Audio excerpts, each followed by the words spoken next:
أتفه الأشياء بتوترني توتر كامل ولفترة طويلة. يعني مجرد موقف بسيط أو تغير نبرة بيوترني جدا. شو الحل؟ دي أعراض نتيجة فقدان الهوية والقيمة الذاتية. يعني إيه؟ يعني بكل بساطة إن أنت مش قادرة إن أنت يبقى عندك هوية من نفسك. يعني أنت ما عندكيش رأي في نفسك مهم. رأيك في نفسك مش مهم بالنسبة لك. أهم حاجة بالنسبة لك رأي الناس فيكي. فأنت هنا فاقدة هويتك من نفسك. فطول ما أنتِ مديّة لرأي الناس فيكِ مهم جدًا، فأي تغيُّر في طريقة تعامل الناس معاكِ بتحسّي إن هُم طَب يا ترى هُم كده شايفينِك إزاي؟ طَب يا ترى إن هُم هيقولوا عنِّك يا ترى، يا ترى، يا ترى؟ بس بالنسبة حد شايف إن هو رأيه في نَفْسه مهم وإن هو عارف نَفْسه، عنده هوية لنَفْسه، هيقول إنه ما يقولوا. أنتِ ما تقدريش تقولي كده، ما تقدريش تقولي ما يقولوا، بالنسبة لِك يا نهار أسود لا يقولوا.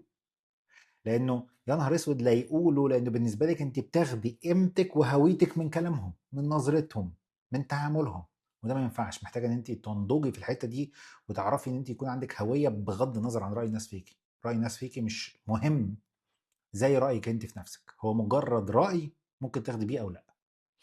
تاني حاجة قيمتِك، إن أنتِ محتاجة تعرفي إن أنتِ ليكِ قيمة في ذاتِك بغض النظر عن تصرفاتِك، بغض النظر عن ممتلكاتِك، بغض النظر عن عطائِك. أنتِ قيّمة ليه؟ قيّمة علشان إنسانة. لمّا بتربطي قيمتِك بإنسانيتِك، قيمتِك بتكون ثابتة فيكِ لإن إنسانيتِك ثابتة، مش هتغيّري طبيعتِك، مش فجأة إنِّك تقلبي شجرة.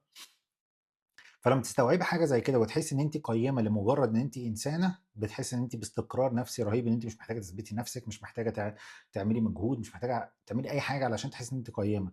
إنّما أنتِ لمّا بتعملي حاجة بتعمليها عشان تتميّزي أو بتعمليها علشان تتبسطي، والتميُّز حاجة وإن أنتِ تكوني قيّمة حاجة تانية خالص. إحنا ممكن نميّز نفسينا عن بعضنا، بس كلّنا قيّمين نفس القيمة، ما فيش حد هيبقى أحسن من التاني.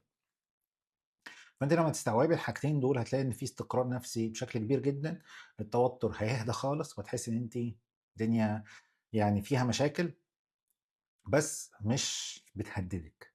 مشاكل بتحصل في حياتِك مش بتحصل لِك، مش بتهدد وجودِك وبتهدد استقرارِك النفسي ما فيش كل الكلام ده. جاوبتِك؟